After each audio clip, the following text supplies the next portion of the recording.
ఒక్కసారి కొమ్మూరి గోల్డ్ కి కాల్ చేయండి. తాకట్లో ఉన్న మీ బంగారాన్ని విడిపించి మార్కెట్ ప్రైస్ కి వాళ్ళు కొనుక్కుని మిగతా డబ్బులు మీకు ఇచ్చేస్తారు. బ్రేకింగ్ న్యూస్ చూస్తున్నాం. మోనాలిసాని 35 ముక్కలు చేస్తామని సాధ్వి చేసిన వ్యాఖ్యలు నిజంగా దేశవ్యాప్తంగా సంచలనం క్రియేట్ చేశాయి. సో ఇలాంటి నేపథ్యంలో ఇప్పుడు మోనాలిసా తల్లి ఆ అమ్మాయికి కేవలం 16 ఏళ్లే అని చెప్పి కుండబద్దలు కొట్టింది. ఇప్పటిదాకా మోనాలిసా అనే అమ్మాయి మేజర్ అనుకున్నారు అంతా, కానీ కట్ చేస్తే ఆవిడ ఒక మైనర్ మాత్రమే. అలాంటి అమ్మాయిని ట్రాప్ చేసి లవ్ జిహాద్ పేరుతో ఆ ఖాన్ అనే వ్యక్తి ఎవరైతే ఉన్నారో అతను ట్రాప్ చేశాడు అంటూ ఇటు మోనాలిసా తల్లి తండ్రి ఇద్దరూ కూడా ఒకటే చెప్తున్నారు పోలీసులకు వచ్చి. ఈవెన్ దేశాధినేతలకు కూడా వీళ్ళు రిక్వెస్ట్ చేస్తున్నారు, ఎట్టి పరిస్థితుల్లో నా కూతుర్ని కావాలని వాడు లవ్ జిహాద్ పేరుతో వాడుకుంటున్నాడంటూ మోనాలిసా తల్లిదండ్రులు ఆవేదన వ్యక్తం చేస్తున్న పరిస్థితి. సో ప్రయాగరాజ్ కుంభమేళా సందర్భంలో నేషనల్ వైడ్గా ఫేమ్ సంపాదించుకున్న మోనాలిసా భోంస్లే మరోసారి వార్తల్లోకి ఎక్కారు. ఇటీవల కేరళలో తన ముస్లిం బాయ్ ఫ్రెండ్ ఫర్మాన్ ఖాన్ను పెళ్లి చేసుకుంది ఆవిడ. అయితే ఈ వివాహంపై లవ్ జిహాద్ ఆరోపణలు వచ్చాయి. సో వీటిని కొత్త జంట తీవ్రంగా ఖండించింది యాక్చువల్గా. సో ఈ ఘటనపై మోనాలిసా తండ్రి కన్నీటి పర్యంతం అవుతున్నారు. తన కుమార్తెను రాష్ట్రానికి తీసుకురావాలని కూడా మధ్యప్రదేశ్ సీఎం మోహన్ యాదవ్కు ఆయన కోరారు. సో మధ్యప్రదేశ్లోని మహేశ్వర్ టౌన్లో చెందిన సంచార పార్జీ కమ్యూనిటీకి చెందిన మోనాలిసా కేరళలోని పూవార్ ప్రాంతం అరుణమానార్ వద్ద ఉన్న నైనార్ టెంపుల్లో ఫర్మాన్ ఖాన్ను వివాహం చేసుకుంది. ఈ వివాహానికి కేరళ ప్రభుత్వంలోని మంత్రులు కూడా హాజరవటం అండ్ ఎంపీలు కూడా హాజరవటం ఇదొక హఠాత్ పరిణామం చెప్పొచ్చు. సో కేరళ నుంచి తిరిగి వచ్చిన తర్వాత మోనాలిసా తండ్రి జైసింగ్ భోంస్లే కీలక ఆరోపణలు చేశారు. తన కుమార్తె లవ్ జిహాద్ బాధితురాలుగా మారిందని అన్నారు. నిజంగా ఏ తండ్రి ఇప్పటి వరకు ఇండియా చరిత్రలో బయటికి వచ్చి నా కూతురు లవ్ జిహాద్ పేరుతో ఒక బాధితురాలుగా ఉంది అని చెప్పడం ఫస్ట్ ఎగ్జాంపుల్ అని చెప్పుకోవచ్చు. అది కూడా మోనాలిసా తండ్రి. సో ముస్లిం యువకులు హిందూ మహిళల్ని ప్రేమ పేరుతో ఆకర్షించి వివాహం చేసుకుని మతం మార్చడాన్ని లవ్ జిహాద్గా అభివర్ణిస్తుంటారు. సో ఇలాంటి నేపథ్యంలోనే నా కుమార్తె దేశవ్యాప్తంగా మంచి పేరు సంపాదించుకుంది. మోనాలిసాను సురక్షితంగా మధ్యప్రదేశ్కు తిరిగి తీసుకువచ్చేలా చూడాలని నేను మధ్యప్రదేశ్ సీఎంని కోరుతున్నానంటూ ఆయన కన్నీటి పర్యంతమయ్యాడు. ఫర్మాన్ ఖాన్ అనే ఒక ముస్లిం యువకుడు ఆమెను మోసపూరితంగా తన వలలో వేసుకున్నాడు. సో ఇది లవ్ జిహాద్ కేసు అని ఆయన చెప్పుకొచ్చిన పరిస్థితి. సో తన కుమార్తె సినిమా రంగంలో అవకాశాల కోసం ప్రయత్నిస్తుందని, తనకంటూ ప్రత్యేక గుర్తింపు తెచ్చుకోవాలని అనుకుంటుందని జైసింగ్ చెప్పారు. ఇదిలా ఉంటే మోనాలిసా ఇంటికి తిరిగి వచ్చేలా ఒప్పించడానికి ఇటు హిందూ జాగరణ మంచి కార్యకర్తలు కూడా ప్రయత్నిస్తున్న పరిస్థితి. మరోవైపు ఇది లవ్ జిహాద్ కాదని మోనాలిసా ఫర్మాన్ ఖాన్ స్పష్టం చేస్తున్నారు. తన నిర్ణయం ప్రకారమే వివాహం జరిగిందని కూడా వెల్లడించింది. తనపై వస్తున్న పుకార్లలో నిజం లేదని చెప్తుంది మోనాలిసా. తల్లిదండ్రులు మేనత్త కొడుకుతో పెళ్లి చేయాలనుకున్నారని, సో ఇది తనకు ఇష్టం లేదని కూడా చాలా కరాఖండిగా చెప్తుంది. మోనాలిసా పెళ్లిలో చాలా ట్విస్టులు తెర మీదకి వస్తున్నాయి. ఇప్పటిదాకా కేరళలో ఫర్మాన్ ఖాన్ని పెళ్లి చేసుకుంది. సో ఇటు కేరళ పోలీసులను ఆశ్రయించి ఎట్టి పరిస్థితుల్లో మాకు థ్రెటనింగ్ ఉందని చెప్పి ఇప్పటిదాకా ఆవిడని మాట్లాడిన మాటలు అండ్ ప్రెస్ మీట్ కూడా పెట్టి ప్రెస్ని అడ్రస్ చేసి తను ఏమనుకుంటుందో, తనకి థ్రెటనింగ్ ఉందని భారతదేశానికి కూడా తెలిసేలాగా చెప్పింది మోనాలిసా. మరి ఇలాంటి నేపథ్యంలో తన బావతో అయితే మేనత్త కొడుకుతో వివాహం వద్దనుకునే ఫర్మాన్ ఖాన్ని పెళ్ళాడిందా, లేదా దీంట్లో ఏమన్నా ఇటు విశ్వ హిందూ పరిషత్ కావచ్చు అండ్ హిందూ సంఘాలు కావచ్చు వీళ్ళు చెప్తున్నట్టుగా నిజంగా దీంట్లో ఏమైనా ఎలకత్ మఫ్లియా ఉందా? ఎందుకంటే తన తండ్రి బయటకు వచ్చి తన తల్లి బయటకు వచ్చి వాళ్ళు ఆవేదన వ్యక్తం చేస్తున్నారు. చేతికి వచ్చిన కూతురు మాకు కాకుండా పోయింది, లవ్ జిహాదే ఇదని చెప్పి చాలా కరాఖండిగా చెప్తున్నారు.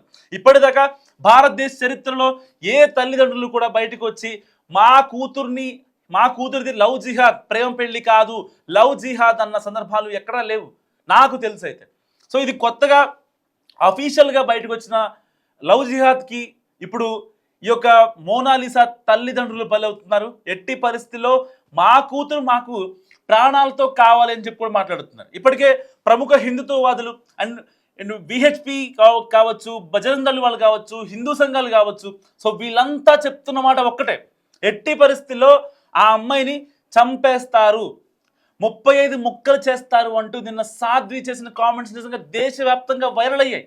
మరి ఇలాంటి నేపథ్యంలో మోనాలిసా నిజంగానే చనిపోబోతుందా అంటే అవుననే సమాధానాలు కూడా వినిపిస్తున్నాయని కొంతమంది చెప్తూ ఉన్నారు. ఎందుకంటే ఒకవేళ ఆవిడ మతం మార్చుకొని పెళ్లి చేసుకుందా, తన మతాన్ని యాక్సెప్ట్ చేసిందా, లేకపోతే ఫర్మాన్ ఖాన్ ఓకే చెప్పాడా, అసలు ఏ మతం ప్రకారం, ఏ సాంప్రదాయం ప్రకారం, ఏ ట్రెడిషన్, ఏ కల్చర్ ఇన్వాల్వ్ అయింది వీళ్ళ పెళ్లిలో అనేది ఇప్పుడు ఎవరికి అంతు చిక్కని ప్రశ్నలు. పర్టికులర్గా విహెచ్పి, బజరంగ్ దళ్, హిందూ సంఘాలు ఇన్వాల్వ్ అయ్యాయి కాబట్టి నిజంగా అక్కడ ఒక హిందూ ఆడపిల్లకి, ఒక హిందూకి హిందూ సాంప్రదాయం ప్రకారం పెళ్లి జరగలేదు కాబట్టి వీళ్ళందరూ ఇన్వాల్వ్ అయ్యారని అనుకోవచ్చా? లేదు. ఇక్కడ ఫర్మాన్ ఖాన్ చాలా సాఫ్ట్గా, జెంటిల్గా మీడియాని అడ్రస్ చేస్తున్నాడు. మరి ఇక్కడ ఇష్టపడ్డ మోనాలిసా గురించా, లేకపోతే అక్కడ ఎలాంటి కాన్సిక్వెన్సెస్ జరగకూడదనా? సో ఎన్నో ప్రశ్నలు, నిజంగా ఎన్నో ప్రశ్నలు. అండ్ కట్ చేస్తే వీళ్ళ పెళ్ళైన కరెక్ట్గా 4 రోజులకి ఎప్పుడైతే ఆ విషయం ఇంట్లో తెలిసిన తర్వాత వీళ్ళ అమ్మ నాన్న అందరూ బయటకు వచ్చారు. దేశవ్యాప్తంగా మోనాలిసాకి పెళ్ళి అంట. అంటే ఇప్పటిదాకా ఒక కామన్ ఉమెన్ పెళ్ళి దేశవ్యాప్తంగా సంచలనమైన క్రియేషన్ ఎప్పుడు లేదు. ఈవిడ కుంభమేళాకి వెళ్ళడం, అక్కడ పూసలు అమ్ముకోవడం, అండ్ దాని తర్వాత ఒక మంచి ఫేమ్ రావడం, షాపింగ్ మాల్స్ని అడ్రస్ చేయడం, షాపింగ్ మాల్స్ని ఓపెన్ చేయడం, బంగారం షాపుల్ని ఓపెన్ చేయడం, ఎక్కడెక్కడి నుంచో పొలిటీషియన్స్ రావడం, ఎక్కడెక్కడి నుంచో ఫ్యాన్స్ వచ్చి సెల్ఫీ మేడం అంటూ ఓవర్ నైట్ స్టార్కి వెళ్ళిపోయింది ఆవిడ. నిజంగా ఓవర్ నైట్ స్టార్ అయింది కాబట్టే ఇవాళ ఈ పిచ్చి డెసిషన్ తీసుకుందా. సొంత తల్లిదండ్రులనే ఇన్నాళ్ళు ఆ అమ్మాయిని కని పెంచి అంత పెద్దదాన్ని చేస్తే వాళ్ళనే కాదని స్టేజ్కి ఆవిడ వెళ్ళిందంటే సో వెనకాల ఎవరున్నారు ఈవిడ వెనకాల?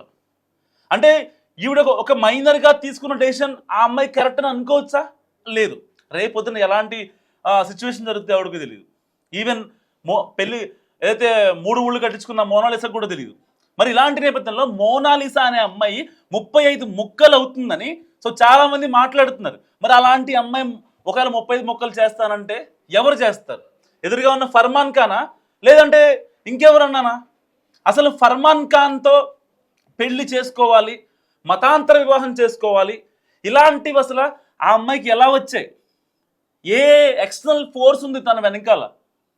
అసలు ఒక గ్రామీణ ప్రాంతంలో ఉండి అంతో కొంత చదువుకొని 5వ తరగతి వరకు 6వ తరగతి చదువుకొని బయటకు వచ్చిన అమ్మాయి పూసలు అమ్మడానికి కుంభమేళా వెళ్ళినా కూడా వాళ్ళ ఇంట్లో వాళ్ళు సపోర్ట్ చేసి ఆ అమ్మాయిని సరే చదివించాలంటే వాళ్ళ ఆర్థిక స్తోమత బాగాలేదు కాబట్టి ఆ అమ్మాయిని కొంచెం ఆపించారేమో, అంతే కదా. అందరి ఇళ్లలో ఎంటెక్లు బీటెక్లు చదివించడానికి డబ్బులు ఉండవు. సో వాళ్ళ పరిస్థితులను బట్టి, వాళ్ళ ఆర్థిక స్థితిగతులను బట్టి వాళ్ళ యొక్క చదువులు డిపెండ్ అయి ఉంటాయి. ఒకవేళ ప్రభుత్వం ఫ్రీగా కట్టించిందన్న బట్టలకు కూడా డబ్బులు లేక పిల్లల్ని స్కూలుకు పంపించిన వాళ్ళు చాలామంది ఏమంటారు? మస్తు కామెంట్ చేయండి. సో ఇలాంటి నేపథ్యంలో మోనాలిసా ఆ అమ్మాయికి ఇంత సపోర్ట్ ఇచ్చారు. ఇటు ఫేమ్ పరంగా అమ్మాయి ఒక్కదాన్నే అక్కడ కుంభమేళా పంపించారు. అసలు ఆ అమ్మాయి మీద అంత నమ్మకం ఉంది వాళ్ళకి. అలాంటి అమ్మాయి ఇటు ఫేమ్ వస్తుంది, కరెక్ట్గా ఒక కెరీర్లో ఆ అమ్మాయిని పట్టుకొని వీళ్ళు కూడా ఎదగొచ్చు, వాళ్ళ కుటుంబం కూడా మంచి కార్లలో తిరగొచ్చు, మంచి ఇల్లు కట్టుకోవచ్చు అనే హోప్లో ఉన్నారు బేసిక్గా వాళ్ళంతా. అలాంటి వాళ్ళ ఆశల మీద నీళ్లు జల్లి వెళ్ళిపోయింది సింపుల్గా మోనాలిసా. కేవలం ప్రేమ అనే ఒక పిచ్చి వెపన్ తీసుకొని సరే ఓన్లీ ఓకే ఫైన్ బాగుంది, మా అమ్మోళ్ళతో ఒప్పించుకుందాం, నేను ప్రేమించాను పర్లేదు, మరి నేను మా అమ్మోళ్ళ నాన్నలతో చెప్పి ఒప్పించుకుంటాను అని నిజంగా ఆ అమ్మాయి అనుకొని ఉంటే ఇప్పుడు ఈ కాన్సిక్వెన్సెస్, ఈ రప్చర్స్ అన్నీ ఉండేవి కాదు కదా. సో ఇప్పుడు ఒక మతాంతర వివాహం చేసుకుంటుందంటే ఏ అమ్మాయికైనా సరే ఒక డౌట్ ఫస్ట్ మా అమ్మని అడగాలి. ఏదన్నా మహిళలకి, అమ్మాయిలకి, పర్టికులర్గా యువతలు ఎవరైతే ఉంటారో వాళ్ళకి ఏ ఫస్ట్ ఇబ్బంది కలుగుతున్నా సరే ఫస్ట్ గుర్తొచ్చేది వాళ్ళ అమ్మ, వాళ్ళ నాన్న, ఇద్దరు వాళ్ళ చెల్లి, వాళ్ళ అక్క, వాళ్ళ అన్న. సో ఇలాంటి రిలేషన్స్ ఉంటాయి. మరి ఇలాంటి నేపథ్యంలో పర్టికులర్గా అసలు ఆ అమ్మాయికి ఎవరు గుర్తు రాకుండా ఓన్లీ ఫర్మాన్ ఖానే గుర్తొచ్చాడంటే రీజన్ ఏంటి? ఏదో జరిగింది. అంటే ఒక మ్యానిపులేషనా, ఇన్ఫ్లుయెన్సా, మనం పేరు పెట్టడానికి లేదు అక్కడ. బట్ ఏదో జరిగింది. ఏం జరగకుండా ఆ అమ్మాయి డైరెక్ట్గా ఇంట్లో వాళ్ళకు కూడా కనీసం ప్రాపర్ ఇంటిమేషన్ ఇవ్వకుండా ఒక ఆడపిల్ల తల్లిదండ్రులు తన పెళ్లి కోసం ఎంతో ఈగర్గా వెయిట్ చేస్తుంటారు. సరిగ్గా అమ్మాయి 16 ఏళ్ళు మాత్రమే. సో ఇంకొక 2 ఏళ్ళలో మేజర్ అయ్యాక పెళ్లి చేస్తారేమో, ఈ లోపల అమ్మాయి దశ తిరిగిపోయింది కొమ్మేళ్ళకి వెళ్ళి. మరి ఇలాంటప్పుడు వాళ్ళ హోప్స్ ఎన్ని రకాలుగా ఉంటాయి, వాళ్ళు ఎంత ఎక్స్పెక్ట్ చేస్తారు ఆ అమ్మాయి దగ్గర నుంచి. అలాంటి అమ్మాయి సేఫ్గా సెక్యూర్గా ఉండాలనే కదా వీళ్ళు కోరుకునేది మోనాలిసా గురించి. మరి అలాంటి మోనాలిసా ఫర్మాన్ ఖాన్తో డైరెక్ట్గా వెళ్ళి ప్రయాణం నడిపి పోలీస్ స్టేషన్కి వెళ్ళే ధైర్యం ఉంది, కానీ ఇంట్లో అమ్మ నాన్న చెప్పే ధైర్యం లేదా? కనీసం ఒక నెల లేదు ఒక 10 రోజులు ఒక సంవత్సరం ఒప్పించుకోలేకపోయిందా పేరెంట్స్ని? సో ఇలాంటి ఎన్నో కాన్సిక్వెన్సెస్ అయితే ఈ మతోన్మాదం వెనుక జరుగుతున్న లవ్ జిహాద్కి చాలా అంటే చాలా పేర్లు ఉన్నాయి, 1 కాదు 2 కాదు.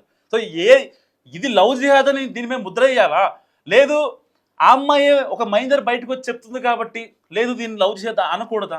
ఇలాంటి ఎన్నో ప్రశ్నలు చాలా మందిని సంధిస్తున్నాయి. కానీ దీనికి ఆన్సర్ ఎవరు చెప్పాలి?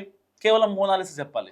ఒకవేళ మోనాలిసా చెప్పాలి అంటే భర్త ఫర్మాన్ ఖాన్ని అతనికి నెగిటివ్గా చెప్పే అవకాశం లేదు. ఇప్పటికే ఆ అమ్మాయి చాలాసార్లు క్లారిటీ ఇస్తుంది, ఎట్టి పరిస్థితుల్లో నాకు అసలు అలాంటి ఉద్దేశం లేదు, నేను ఫర్మాన్ ఖాన్ని మనస్ఫూర్తిగా పెళ్లి చేసుకున్నాను, మాది లవ్ జిహాద్ ఎలా అవుతుంది, ఇద్దరం కలిసే పెళ్లి చేసుకున్నాం అని చెప్పి ఆ అమ్మాయి చెప్తుంది. ఆ అమ్మాయి విషయంలో ఆమె క్లారిటీగా ఉంది. కానీ ఇక్కడ ఏదైతే ప్రశ్నలు రైజ్ అవుతున్నాయో సమాజంలో వాటికి మాత్రం స్పందన లేదు. సో మస్తుగా మోనాలిసా గురించి మీరేమనుకుంటున్నారు? మరి ఇది నిజంగా లవ్ జిహాదా లేకపోతే ఇంకేమైనా ఎక్స్టర్నల్ ఫోర్స్ యాడ్ అయిందా? మస్తుగా కామెంట్ చేయండి.